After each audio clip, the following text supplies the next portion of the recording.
Jangan lupa untuk subscribe dan nyalakan lonceng notifikasinya.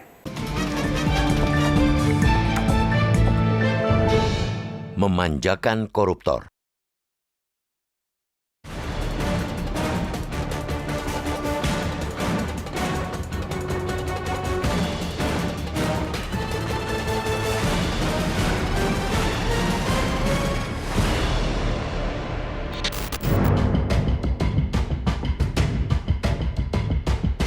Hukuman yang ringan ditambah dengan fasilitas remisi semakin memanjakan koruptor di negeri ini.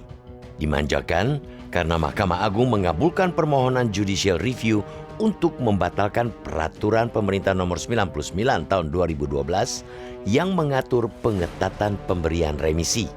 MA mencabut dan membatalkan PP 99/2012 tentang syarat dan tata cara pelaksanaan hak warga binaan pemasyarakatan. Dalam PP tersebut, koruptor bisa mendapatkan remisi dengan syarat lebih ketat jika dibandingkan dengan narapidana lainnya. Syarat yang dimaksud ialah terpidana korupsi harus bersedia bekerja sama dengan penegak hukum untuk membantu membongkar perkara tindak pidana yang dilakukannya atau justice collaborator. Selain itu, remisi diberikan setelah terpidana korupsi telah membayar lunas denda dan uang pengganti sesuai dengan putusan pengadilan. Pertimbangan utama pemerintah membatasi pemberian remisi untuk koruptor karena korupsi merupakan kejahatan luar biasa. Korupsi menimbulkan kerusakan dalam skala yang sangat luas sehingga korupsi juga dianggap sebagai kejahatan hak asasi manusia dan kejahatan kemanusiaan. Menurut MA, keberadaan PP 99/2012 itu bertentangan dengan Undang-Undang Nomor 12 Tahun 1996 tentang pemasyarakatan. MA menegaskan, persyaratan memperoleh remisi tidak boleh bersifat membeda-bedakan. Remisi harus diberikan kepada semua napi kecuali dicabut oleh putusan pengadilan. Penegakan MA itu memperlihatkan adanya perubahan sikap yang sangat ekstrim di lembaga benteng terakhir pencari keadilan itu. Sebab sebelumnya, MA menyatakan pengetatan pemberian remisi kepada terpidana dengan kategori kejahatan khusus, salah satunya korupsi, ialah konstitusional seperti tertuang dalam putusan MA nomor 51P/HUM/2013 dan nomor 63P/HUM/2015. Dalam dua putusan itu, MA menegaskan bahwa perbedaan syarat pemberian remisi kepada konsekuensi logis terhadap adanya perbedaan karakter jenis kejahatan, sifat berbahayanya, dan dampak kejahatan yang dilakukan seorang terpidana. Perubahan sikap yang sangat ekstrim dari MA itu sepertinya mengikuti pandangan Mahkamah Konstitusi dalam putusan MK nomor 41/PUU 19 Romawi/2021 yang dibacakan pada 30 September 2021. Meski menolak seluruh permohonan yang diajukan OJK Ligis, MK berpandangan tentang model pemberian remisi harus melalui putusan peradilan. Pandangan MK itu sejalan dengan pandangan MA bahwa remisi harus diberikan kepada semua napi, kecuali dicabut putusan pengadilan. Harapan publik untuk tidak memberikan keistimewaan kepada koruptor kini berada di pundak hakim. Akan tetapi, sebaiknya publik tidak memberikan ekspektasi terlampau tinggi agar tidak mengalami kekecewaan amat mendalam dalam melihat realitasnya. Penelitian Indonesia Corruption Watch atau ICW atas putusan hakim pada semester pertama 2020 menemukan fakta bahwa rata-rata vonis yang diberikan kepada para koruptor hanya 3 tahun. Rinciannya, rata-rata vonis di pengadilan tipikor ialah 2 tahun 11 bulan. Di tingkat banding, yakni pengadilan tinggi, rata-rata vonisnya ialah 3 tahun 6 bulan. Sedangkan baik di tingkat kasasi maupun peninjauan kembali di MA, rata-rata vonis 4 tahun 8 bulan. Jangan terkecoh dengan rata-rata vonis yang diputus di MA yang terlihat tinggi sebab vonis itu sesungguhnya masih jauh lebih rendah daripada ancaman hukum maksimal 20 tahun penjara atau seumur hidup. Apalagi muncul fenomena diskon hukuman koruptor. Berdasarkan data yang dimiliki KPK pada 2020, tercatat ada 20 perkara korupsi yang hukumannya dikurangin MA. Masih ada secercah harapan. Ada 2 jenis pemidanaan, yaitu pidana pokok dan pidana tambahan. Yang dimaksudkan dengan pidana tambahan antara lain pencabutan hak-hak tertentu. Sejauh ini, dalam praktik, jaksa menuntut pencabutan hak politik koruptor dan sering pula dikabulkan hakim. Eloknya, jaksa juga menuntut pencabutan hak remisi dan pembebasan bersyarat koruptor sebagai hukuman tambahan. Jaksa KPK pernah menuntut Muchtar Effendi dihukum pidana tambahan, yakni pencabutan hak remisi dan pembebasan bersyarat. Namun, hakim menolak dengan alasan hak remisi dan pembebasan bersyarat diatur dalam undang-undang dan menjadi kewenangan pemerintah untuk memberikan atau tidak memberikan kepada seorang terpidana.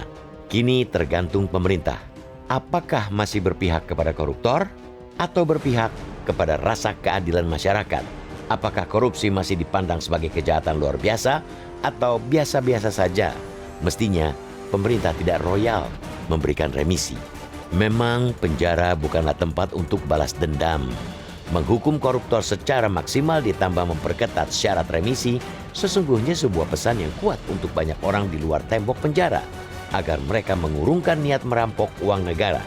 Pesan itulah yang dihapus MA dan kini korupsi sebagai kejahatan yang biasa-biasa saja.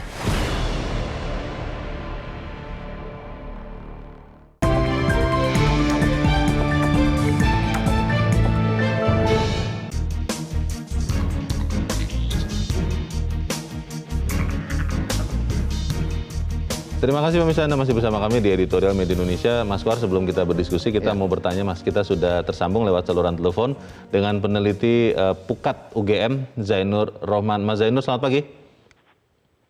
Selamat pagi, Bang. Ya, Mas Zainur, putusan MA terakhir yang kemudian kalau saya terjemahkan adalah tidak lagi membedakan koruptor dari pelaku pidana lain untuk mendapatkan remisi. Karena kalau dibedakan itu artinya diskriminatif. Menurut Anda tepat atau tidak prinsip Mahkamah Agung ini, Mas Zainur? Ya, itu tidak tepat ya.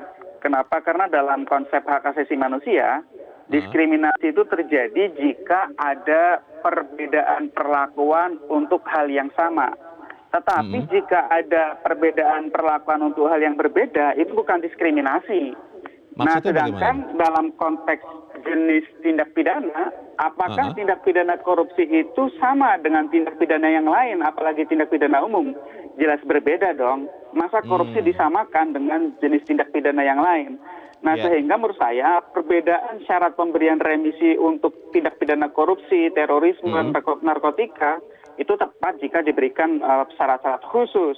Dan itu juga diputus begitu oleh MA sendiri di tahun 2013 dan tahun 2015, sehingga MA dulu menolak adanya judicial review PP 99/2012, tetapi sekarang kemudian tiba-tiba MA berbalik arah menggunakan pendapat baru dengan mengatakan bahwa itu diskriminatif.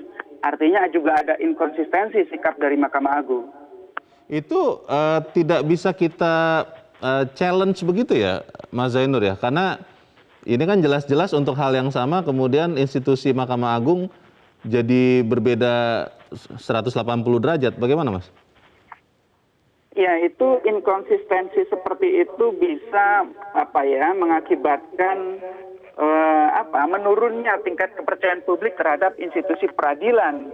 Kenapa? Karena institusi peradilan berarti susah untuk bisa diharapkan memberikan kepastian hukum. Orang ke depan akan semakin susah untuk bisa memahami bagaimana prediktabilitas dari institusi peradilan. Kalau putusan-putusannya sendiri saling bertentangan di antara satu putusan dengan putusan yang lain, gitu. Kalau kemudian ini kan putusan MA itu langsung berlaku ya, Mas Zainur ya? Ya, tentu dengan putusan MA ini, maka PP 99/2012 itu ada beberapa pengaturan di dalamnya yang langsung hilang. Yang jelas hilang adalah bahwa remisi untuk terpidana korupsi, narkotika maupun terorisme itu tidak dipersyaratkan lagi adanya JC. Jadi nanti sekarang ke depan mereka termasuk para koruptor ini langsung bisa mendapatkan diskon-diskon yang sangat meriah begitu.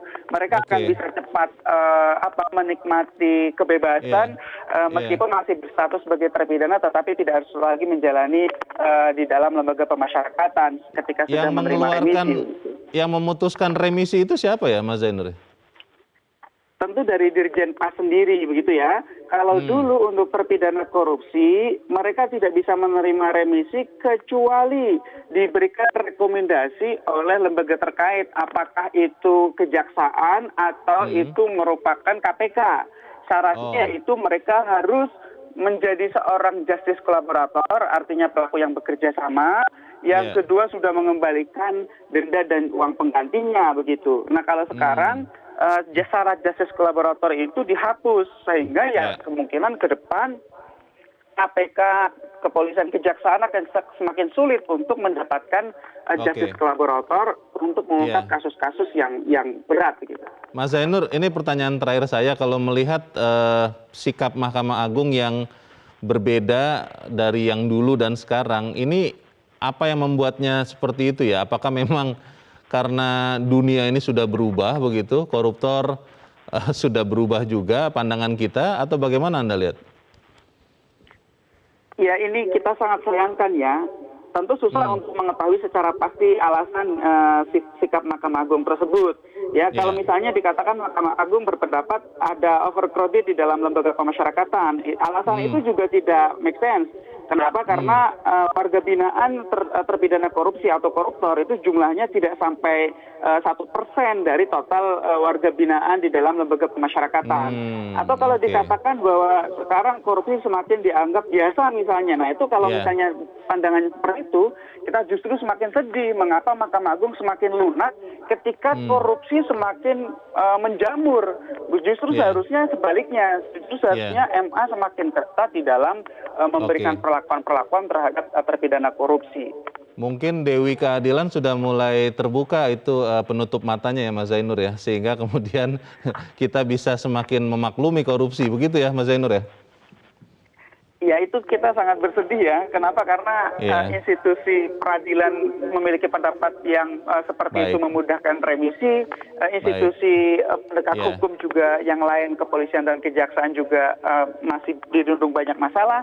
KPK juga sedang rame-ramenya menikmati kontroversi. Jadi rakyat ini sedang disuguhkan banyak drama-drama yang tidak menarik di dalam pemberantasan korupsi di Indonesia.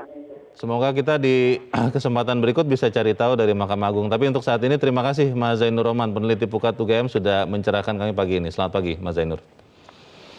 Memang kita Mas Kohar belum bisa ya mengerti apa sih pemikiran dari Mahkamah Agung. Tapi kalau ini kemudian putusannya sudah, ini kan langsung berlaku ya putusan MA ini? Iya, otomatis hilang kan. Nah itu pasal dalam peraturan pemerintah 99/2012 yang mensyaratkan adanya kerjasama justice tadi kolaborator tadi, kemudian sudah membayar uang denda dan uang pengganti. Kan setiap koruptor dalam hukumannya kan biasanya ada tambahan, yaitu apa?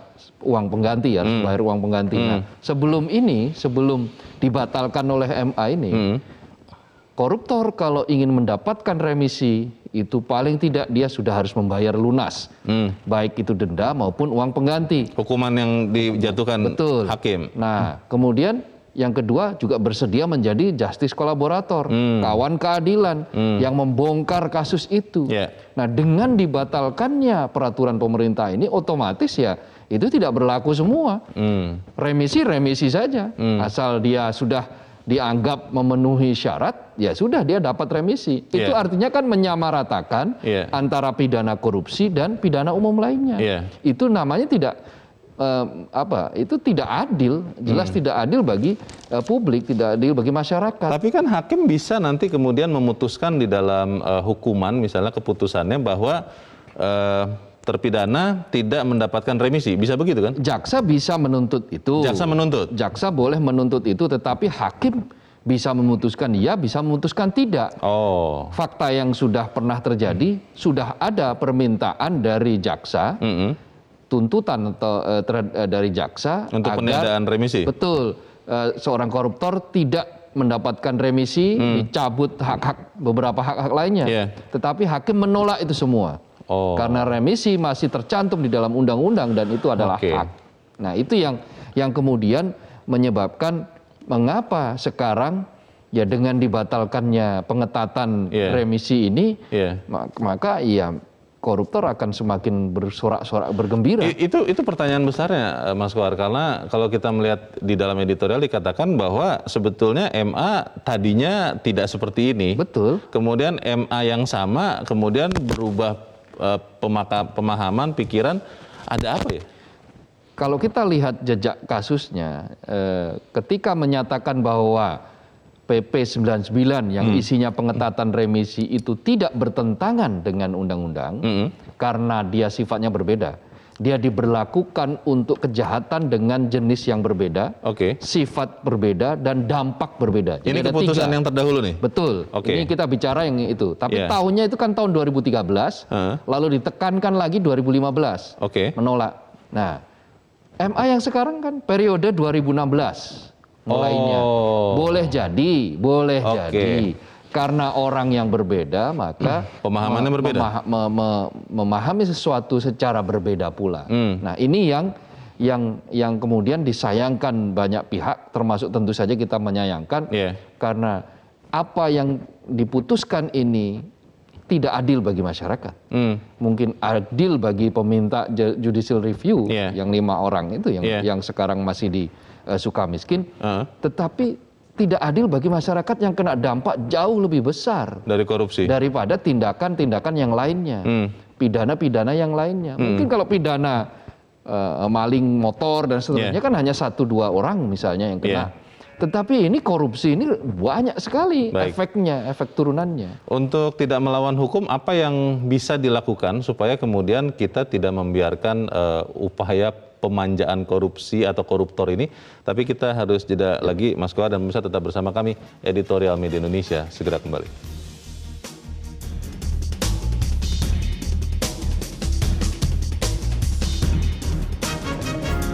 Media Indonesia mengajak Anda untuk mengakses fitur premium e-paper. Dengan sajian konten berbasis intelektual dan meneguhkan kebangsaan, Media Indonesia tampil dengan lebih dinamis melalui e-paper Media Indonesia yang dapat Anda akses kapan saja, di mana saja. Caranya mudah, download aplikasi Media Indonesia di Android atau ketik link e-paper.mediaindonesia.com atau bisa scan QR Code pada layar kaca Anda.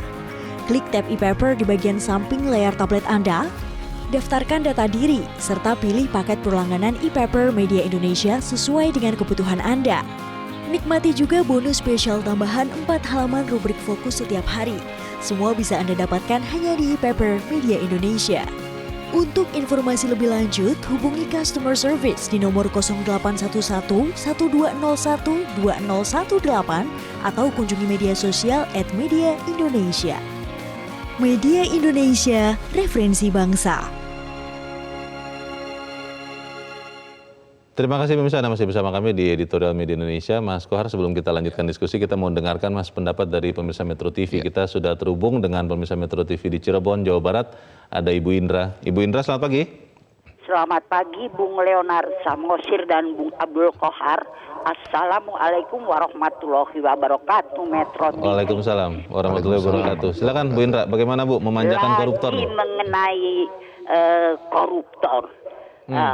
Siapa yang memanjakan?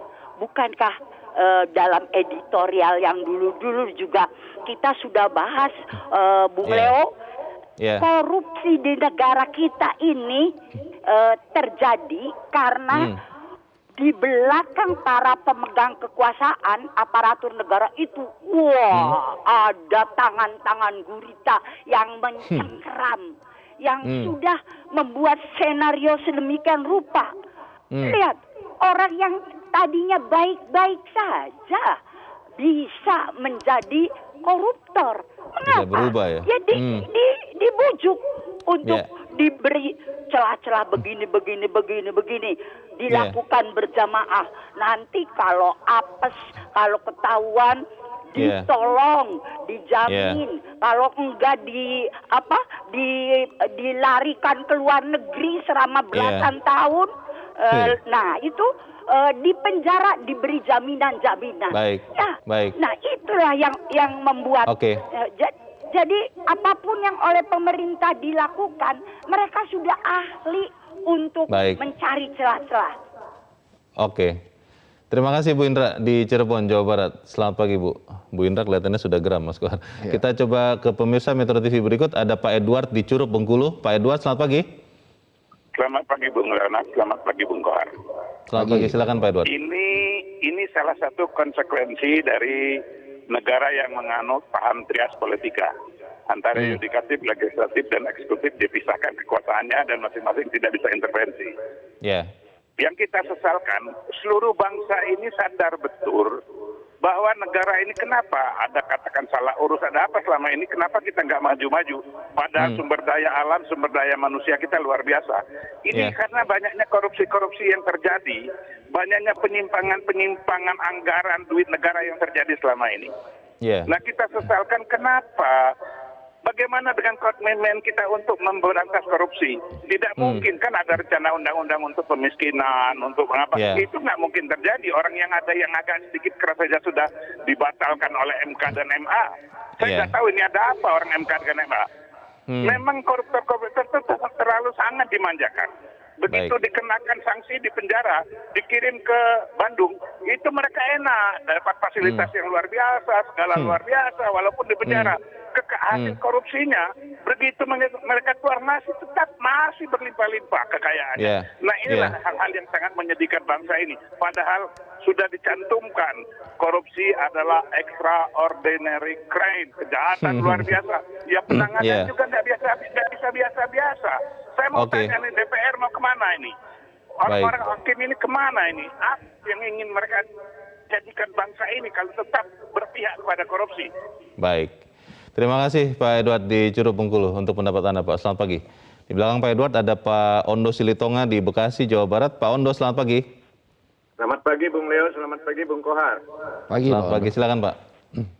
Iya, MA ini hanya mempertimbangkan kepentingan dari para koruptor. Mereka tidak mempertimbangkan rakyat yang menjadi korban dari korupsi. MA ini keputusannya itu Mas tergantung kepada siapa yang nyupir. Jadi ganti supir ganti keputusan. Jadi itu di Indonesia ini seperti itu. Beginilah bila jaksa, hakim, MA, lembaga hukum, lembaga pemasyarakatan tidak satu napas soal korupsi. Sehingga extraordinary crime yang ada jadi hilang sekarang. Jangan-jangan pun nanti remisi yang ada yang bersyarat tersebut juga bisa dibeli supaya lebih besar jumlah remisinya. Di Indonesia ini napi bisa keluar nonton tenis, bisa jalan-jalan ke mall, bisa cuti. Lantas bagaimana kita ini? Coba-coba perhatikan satu, bila jaksa tidak menuntut koruptor pasal hukuman mati, maka hakim tidak bisa menghukum mati. Sebaliknya, bila jaksa menuntut koruptor hukuman mati, tapi hakim tidak menghukum mati, juga tidak bisa dipaksakan. Lantas bagaimana kita hanya berharap kepada hakim yang jujur dan adil? Hukum berat, cabut hak politik, dan cabut remisi mereka. Kalau perlu terakhir, buat penjara khusus koruptor di pulau terpencil, biar ada efek jerah. Terima kasih. Oke, terima kasih Pak Ondo di Bekasi, Jawa Barat. Selamat pagi. Di belakang Pak Ondo ada Pak Izar di Cilegon, Banten. Pak Izar, selamat pagi. Selamat pagi Pak Leonard, selamat pagi Pak Kohar. Selamat pagi, silakan Pak Izar. Ya, saya setuju dengan pendapat yang barusan ya Pak Ondo tadi ya, sangat tajam ya. Begini, saya lihat sekarang ini memang betul-betul terjadi krisis moral di bangsa ini. Ya. Pertama ya Pak Kohar, Pak Leo, saya wanti-wanti kita semua harus mengawal agar bahwa korupsi ini benar-benar tetap menjadi extraordinary crime. Ya. Kejahatan luar biasa. Sampai diarah-arahkan ini menjadi hal yang biasa. Ya, karena ini efeknya sangat besar. Ya. Kemudian yang paling penting menurut saya, kalau kita mau menyelesaikan suatu masalah, itu tidak bisa hanya mengandalkan orang, tapi sistemnya. Gitu. Pencabutan oleh MA ini, kalau menurut saya, itu salah satu melemahkan sistemnya. Ya. Apapun alasannya, menurut saya sistemnya menjadi lemah. Padahal sebenarnya kita harus lebih kuat lagi ya, yang perlu diperbaiki lagi sistemnya. Jadi jangan terlalu tergantung pada orang-orangnya atau personel-personelnya. Jadi kalau sistemnya kuat, orangnya kuat, baru kita mungkin akan bisa optimis, bisa menyelesaikan permasalahan korupsi. Baik. Saya kira demikian, Pak. Terima kasih Pak Izar di Cilegon, Banten. Selamat pagi Pak. Para pemirsa melihat dengan jernih nih Mas Kohar. Tapi pertanyaannya kembali ke pertanyaan saya sebelum jeda tadi. untuk men-challenge apa yang terjadi. Kan kita tidak bisa mengintervensi nih katanya. Bagaimana Mas? Ya tentu saja jaksa harus kompak, hakim harus kompak. Jaksa kompak apa? Mungkin jaksa bisa menuntut semua koruptor, semua terpidana korupsi harus dituntut pidana tambahan, yaitu dicabut hak remisinya. Nah kemudian hakim mengabulkan tuntutan itu. Harus seragam semua? Harus seragam. Kenapa? Itu adalah cermin dari menganggap bahwa korupsi adalah kejahatan luar biasa. Kalau kemudian yang satu ngotot, yang satu kemudian biasa saja, meloloskan saja, itu berarti masih ada pihak yang tidak menganggap korupsi ini sebagai kejahatan luar biasa. Tapi apa mungkin hakim akan melakukan itu karena kan MA-nya saja berbeda pendapatnya nih? Ya bisa saja, kan pidana tambahan kan dimungkinkan di dalam pengadilan. Itu kewenangan hakim. Kewenangan hakim paling tinggi kan ada di situ. Kan dicabut hak politik itu kan sebuah contoh bahwa hak itu bisa dicabut atas dasar tertentu, atas pertimbangan tertentu.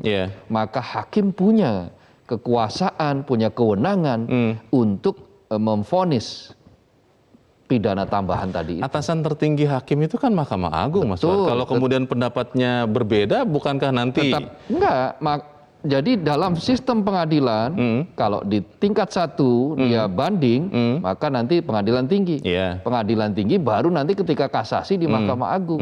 Terserah. Nah nanti kalau ternyata memang di tingkat 1 dikabulkan, kemudian di tingkat berikutnya diperkuat, tentu saja Mahkamah Agung juga tidak akan melakukan hal-hal yang berbeda dengan apa yang sudah terjadi pada level pengadilan tingkat 1 dan pengadilan tingkat 2.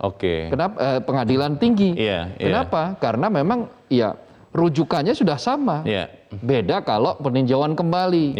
Nah, peninjauan kembali itu baru dimulai dari awal. Nah, selama ini masih dalam proses kasasi, itu memungkinkan. Tapi hakim dan jaksa tadi Mas Kohar mengatakan harus sama-sama kompak. Ini kan bukan sistem ya. Tadi banyak pemirsa mengatakan sistem yang harus dibangun sehingga siapapun di dalamnya harus ikut itu. Nah ini kalau sistemnya tidak begitu kan, waduh.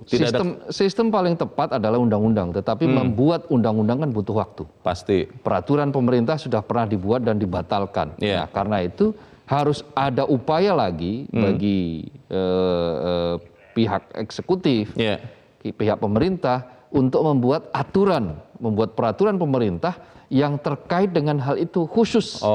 Katakanlah mungkin dengan syarat-syarat yang berbeda, dengan syarat-syarat yang lebih ketat lagi. Sehingga apa? Sehingga dengan adanya syarat-syarat yang berbeda itu bisa berlaku lagi. Kecuali kemudian ada yang menguji lagi. Baik, tapi ini membuat saya berpikir apakah memang kemudian kita benar-benar harus tergantung kepada figur tokoh ya, seperti Pak Artijo Alkotsar, lalu ketika beliau sudah tidak ada, jadi seperti ini. Tapi kita harus jeda dahulu Mas Kohar. Dan bisa tetap bersama kami, Editorial Media Indonesia segera kembali.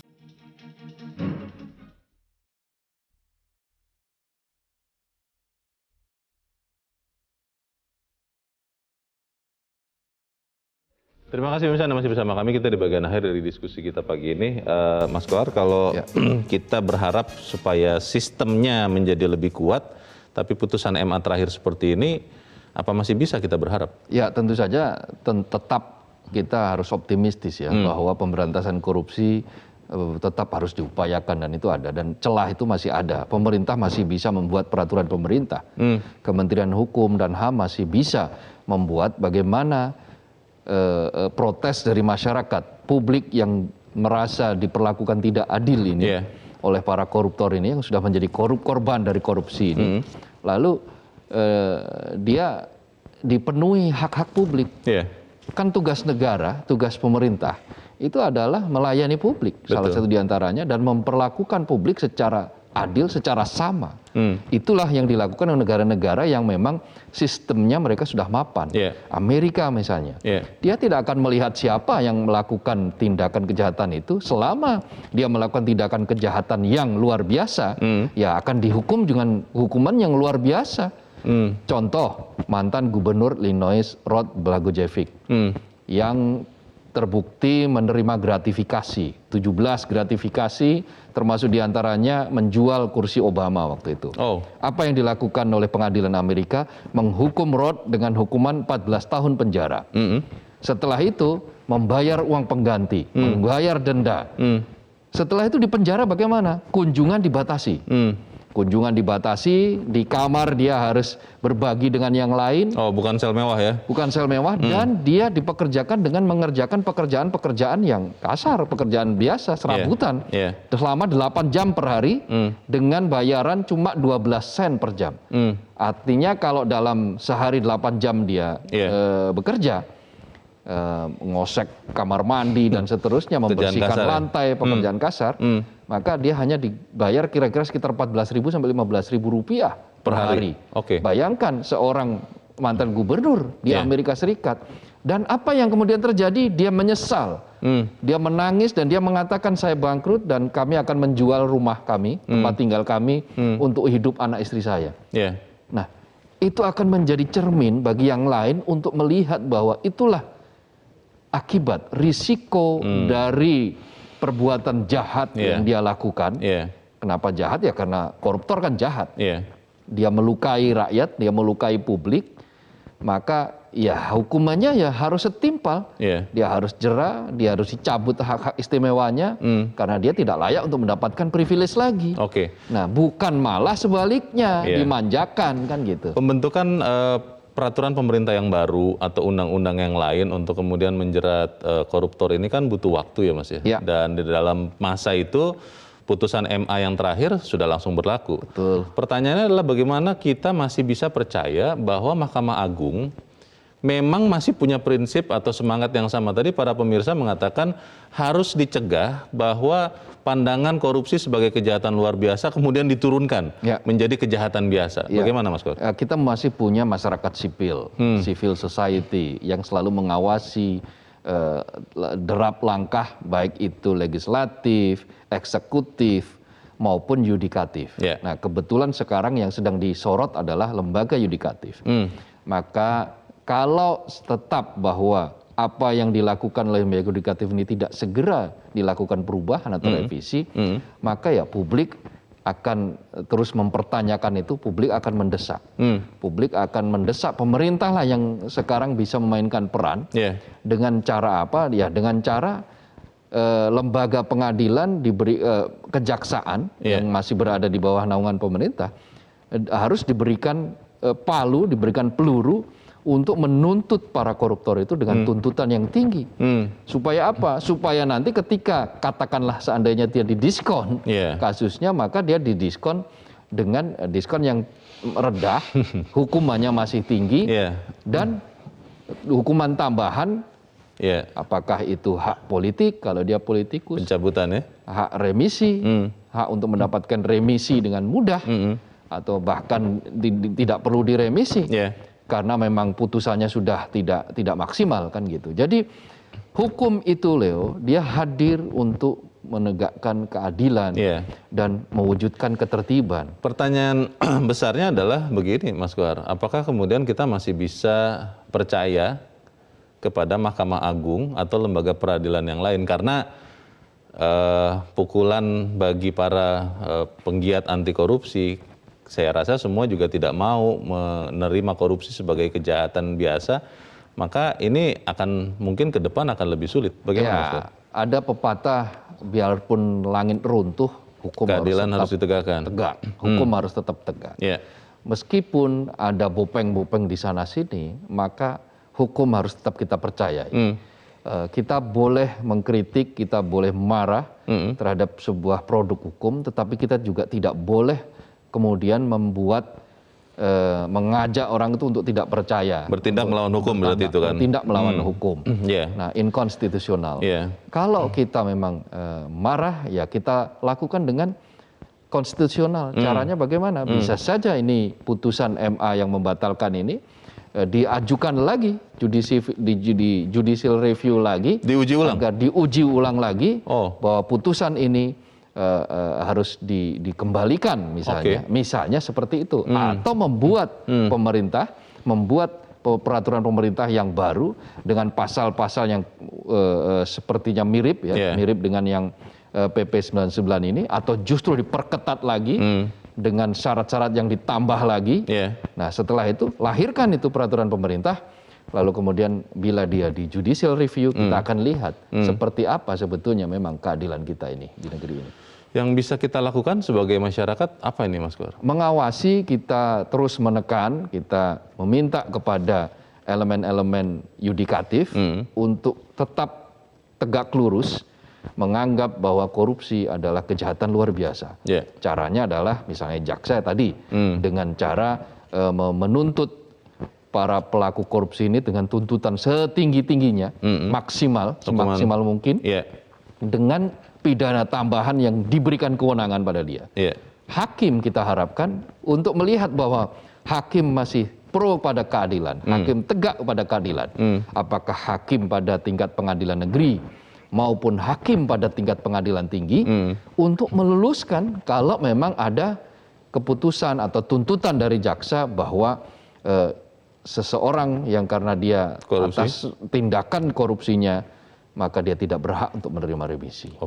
Selama ditahan. Baik, kita sama-sama kawal ini supaya kemudian kita masih tetap konsisten bahwa Indonesia memang masih adalah negara hukum, begitu ya Mas Koir? Iya, betul. Kita harapkan itu terjadi. Mas Abdul Qohar, terima kasih sudah di tempat ini. Selamat pagi, Mas. Selamat pagi, Leo.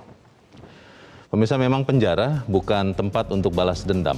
Menghukum koruptor secara maksimal ditambah memperketat syarat remisi sesungguhnya adalah sebuah pesan yang kuat untuk banyak orang di luar tembok penjara agar mereka mengurungkan niat untuk merampok uang negara. Pesan itu yang dihapus MA dan kini korupsi seperti kejahatan yang biasa-biasa saja. Semoga itu tidak terjadi. Saya Leonard Samosir, terima kasih Anda sudah menyaksikan. Tetap pakai masker Anda, cuci tangan Anda. Kalau tidak perlu, tidak usah kemana-mana. Selamat pagi, sampai jumpa.